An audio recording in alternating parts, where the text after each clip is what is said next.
ሰላም ሰላም እንደምናላችሁ ክቡራትና ክቡራን ተከታታዮቻችን እንደምን ቆይታችኋል? ያላችሁበት ሰላም ይብዛላችሁ ሰላም ብለናል። እንግዲህ ዛሬ በሌላ ሐሳብ መተናል። ከዚህ በፊት እንደምታስታውሱት በዚህ በቲክቶክ ክሬቲቭ አዋርድ ላይ የሚሳተፈው አዶናይ እና እንደዚሁም ሌሎቹ የሱ ተፎካካሪ የሆነችው ዩቲናስን ጨምሮ ማለት ነው ትልቅ አጀንዳ ከሆኑ ሰነባብተዋል። ከዛም በኋላ እንግዲህ ሰይፉ ወደ አዶናይን ወደ ሱ ሾው ለመጋበዝ ጥረት አደረገ እና ዩቲናስን ጋበዛት። ከዛ ላይ አዶናይ ደጋፊዎች ለምን ይሄን ታደርጋለህ በሚል ከሱ ጋር ትልቅ ጭቅጭቅ ውስጥ ገብተው ነበር። እንግዲህ አዶናይም ለዛ ምላሽ ሰጠ። እኔ ካንተ ሾው የመቅረብ ፍላጎት የለኝም፣ ከዚህ በኋላ ወደ አንተ ሾው የመምጣት ሐሳብም የለኝም የሚሉ ሐሳቦችን አሰራጨ። ከዛ በኋላ አምለሰት ነበረች በዋናነት የአዶናይን ኢንተርቪው ለመስራት ፈቃዱን ያገኘችው ማለት ነው። ከዛ አዶናይ ወደ አምለሰት ሙጬ ሾው ሄደ። እሷ ጋር ሄዶ ፕሮግራሙን ሰራና እሱ ቶክ ሾው ተለቀቀ። በንግግሮቹ እንግዲህ የተለያዩ ጉዳዮችን አንስቷል። ብዙዎቹ ይህንን ያደረገው ዴሊበሬትሊ ነው ወይም ደግሞ አስቦበት ነው ያደረገው የሚሉ ሰዎች አሉ። ምክንያቱም ሰይፉና ቴዲ አፍሮ ጥሩ የሚባል ግንኙነት የላቸውም። ከዛ ጋርም ባለፈ ከዚህ በፊት ቴዲ አፍሮን ጋብዞት ብዙ ጊዜ ሞክሮ እንዳልተሳካለት ይታወቃል። ቴዲም በሰይፉ ሾው ላይ ቀርቦ አያውቅም። እንግዲህ ይህንን ምክንያት አድርገው ብዙ ሰዎች ይህንን ጉዳይ የፈጸመው ሆን ብሎ እሷን መርጦ በመሄድ ነው በሚል እያነሱት ነበረ። አምለሰትም ውጪ ላይ ቀርቦ ብዙ ቆይታዎችን አድርጓል፣ ቲክቶከሩ አዶናይ ማለት ነው።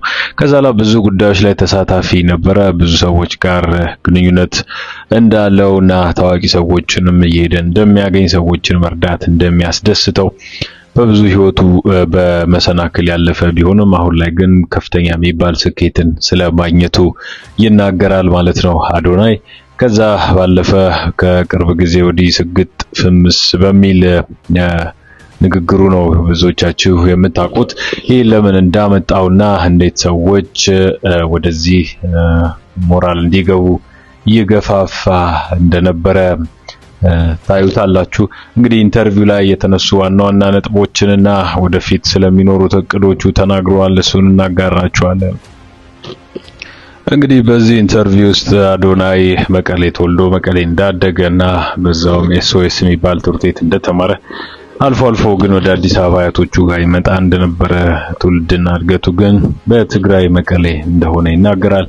ከዛ ከ9ኛ ክፍል አቋርጦ ወይም ደግሞ ውጤት ፌል አድርጎ ወደ ሌላ ትምህርት ቤት እንደቀየሩትና በዛው ህይወቱን እንደቀጠለ የህይወት ትግሉ ከዛ እንደሚጀምር ነው የሚናገረው።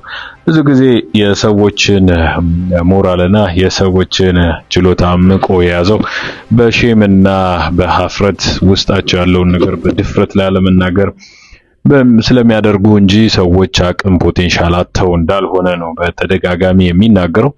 በእርግጥ በኢትዮጵያውያን አኗኗር የሼም ይሉኝታና ሌሎች ነገሮች በእርግጥ ተከታትለው የሚመጡ ነገሮች ናቸው። እነሱ ላይ ትኩረት አድርጎ ነው ሲናገር የነበረው።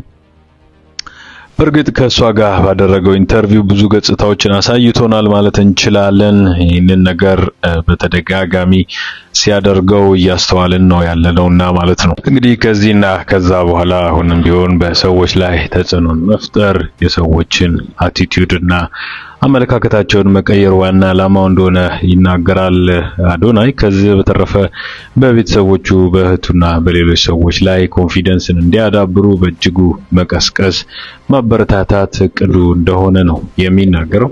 እንግዲህ ዋና ተልእኮዬ ይሄ ነው። ከዛ በተረፈ እኔ የህይወቴን ታሪክ በጠቅላላ ያጋራሁት በዚህ ምክንያት ነው እንጂ ሰው የራሱን ገመና አውጥቶ የመናገር ምንም አይነት ኃላፊነት የለበትም ሲል በተደጋጋሚ ይናገራል።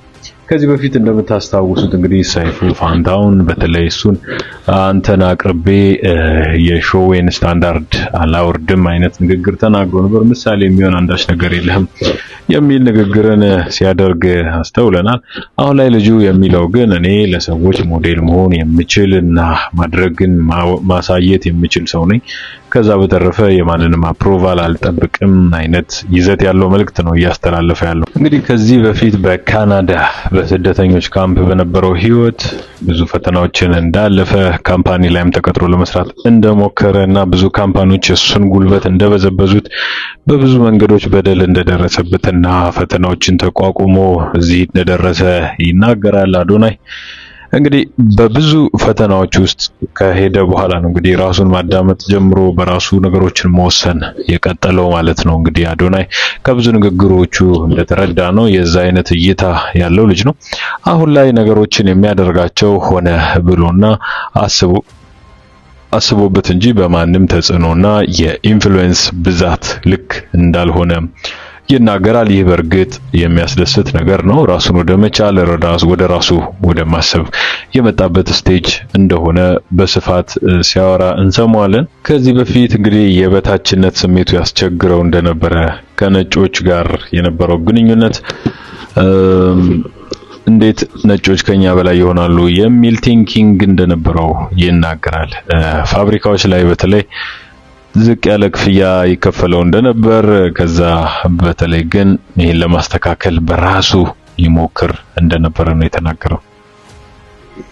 እዚህ ላይ ካስተላለፋቸው ዋና ቁም ነገሮች ውስጥ የምንረዳው ምንድነው? በኢትዮጵያን ባህልና ከልቸር ብዙዎቻችን ያደግንበት የይሉኝታ ጉዳይ ነው።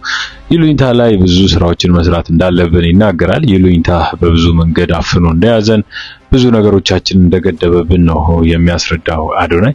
ከዛ በላይ ግን ትልቁና ከባዱ ነገር በዚህ በይሉኝታ ምክንያት የምናጣቸውን ደስታዎች ለማግኘት ስንል አጫጭር ጊዜያዊ የሆኑ የደስታ ምንጮችን እንፈልጋለን።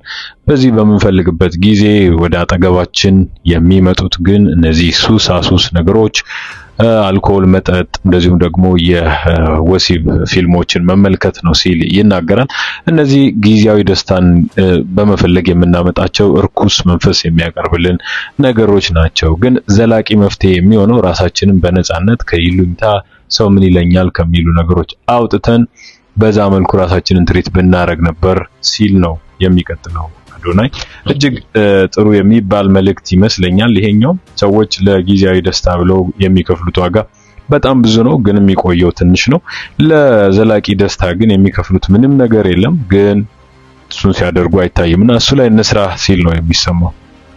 ሌላው እንግዲህ ከነዚህ ጉዳዮች ኢነርጂያቸውን እንደሚጨርሱና በተለይም ደግሞ ወደ ጸጸት እንደሚከቱን ይናገራል። ጸጸት ደግሞ ዋናው የመንፈስ አሰራር እንደሆነ፣ ጸጸት ላይ ያለ ሰው ስኬታማ እንደማይሆን፣ ደስተኛ እንደማይሆንና የወደፊት ህይወቱ የተስተካከለ እንደማይሆን ይናገራል። ግን ሰዎች ከጸጸት ወጥተው የጸጸት ፓርታቸውን ቢያወጡና ራሳቸውን ሂል ቢያደርጉ ወደፊት መራመድ እንደሚችሉ በእኔ መመልከት ትችላላችሁ ይላል። ሌላው እንደ መንገድ የተከተልኩት ይላል፣ እኔ ራሴን ነፃ ማውጣት ስጀምር ዋናው መንገዴ ብዬ ያሰብኩት ምንድነው ይላል አዶናይ።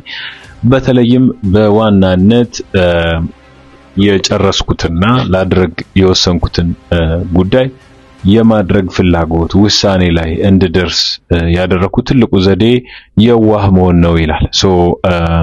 የዋህነቱን ወደ ራሱ አምጥቶ ራሱን ከዚህ ነገር ሊያድን ችሏል ማለት ነው። ስለዚህ የዋህነት ትልቅ መንገድ ነው ሲል ነው የሚመክረው ወጣቱ አዶናይ ማለት ነውና እንግዲህ ይህንን ሜቶዶሎጂ የዋህ መሆንን ለራሱ ከተገበረ በኋላ የመጡለትን ለውጦች በስፋት ይናገራል። በየዋህነት ስንሆን የምናገኛቸው ጥቅሞች ለምሳሌ እግዚአብሔርን እናገኛለን። በጥላቻና በጸጸት ሆነን የማናገኘውን የእግዚአብሔር ፍቅር በዚህ ቅጽበት ግን የዋህ ስንሆን እናገኘዋለን ሲል ይናገራል። ከዛ በጠቅላላ ግን ለራሳችን የምንሰጠው የሰላም፣ የመልካምነት፣ የበጎነት ኢነርጂ ውስጣችንን ይሞላል። ይሄ ትልቅ መፍትሄን ለራሳችን ይዞ ይመጣል ሲል ነው በእርግጥ ብዙ ቁም ነገሮችን እያነሳ የሚገኘው። እንግዲህ በጥቅሉ ያነሳቸው ዋና ጉዳዮች በእነዚህ ውስጥ የሚካተቱ ናቸው። በእርግጥ እሱ ብዙ የሚባሉ ቻሌንጆችን እንዳለፈ ይታወቃል። አሁንም ቢሆን እሱን እያስቀጠለ ነው የሚገኘው። በነገሮችን ለሰዎች ሞራል ለመሆን፣ ሰዎችን ለማዳን፣ ካሉበት ድብታና ትካዜ እንዲላቀቁ ለማድረግ፣ ሰዎችን በማገዝ የሚገኘውን ደስታ በማጣጣም እሱ ላይ እየሰራ ነው የሚገኘው። ከዛ በተረፈ ግን በሰዎች ታስሮ ራስን የሰዎች ሰርክል ውስጥ ከቶ ማቆየት ለማንም ጠቃሚ እንዳልሆነ ነው በስፋት የሚናገረው። የራሳችንን ፖቴንሻል የምንገለው በሰዎች ትችት፣ በሰዎች ኔጌቲቭ ኢነርጂ ተከበን እንደሆነ ነው በስፋት ለመግለጽ የሞከረው። ስለዚህ የሰዎችን ሰርክል ሰብራችሁ መውጣት አለባችሁ፣ በራሳችሁ መቆም አለባችሁ፣ ወኔያችሁን ማደስ አለባችሁ፣ ነገን በራሳችሁ መመልከት አለባችሁ እያለ እየመከረ ይቀጥላል። አዶናይ በእርግጥ ያነሳቸው ከባባድ ነጥቦች አሉ። በክፍል 2 እንደሚቀጥል ተናግሯል። ግን በዋናነት ከዜሮ ተነስቶ እንዴት ትልቅ ሰው መሆን እንደሚቻል ያሳየበት ኢንተርቪው ነበረ። በእርግጥ የሚያስደስትና ብዙ ቁም ነገሮች የተነሱበት ኢንተርቪው ነበረ። ብዙዎቻችን በምናየው ጊዜ የምንማርበት አይነት ኢንተርቪው ነው። እንግዲህ ሰይፉና አዶናይ አሁንም የገቡበት ሰጣ ገባ በተለይም የቲክቶክ ክሬቲቭ አዋርድ እስከሚጠናቀቅ ማብቂያ ያለው አይመስልም። ማን እንደሚያሸንፍ ወደፊት የሚታይ ሆኖ ማለት ነው። በክፍል 2 ከአምለሰት ጋር ያደረገው ቆይታ በቅርቡ ይለቀቃል። እሱ ላይ የሚያነሳቸው ነጥቦች ካሉ አብረን እናያለን። ለዛሬ የነበረው ፕሮግራም ግን ይሄን ይመስል ነበር። እንግዲህ አዶናይን የምትደግፉ የአዶናይ ደጋፊዎች ፕሮግራሙን አጠር አድርገን በዚህ መልኩ አቅርበንላችኋል። አብራችሁን ስለነበራችሁ እያመሰገንን ሰናይ ጊዜ ይሁንላችሁ። ቻው።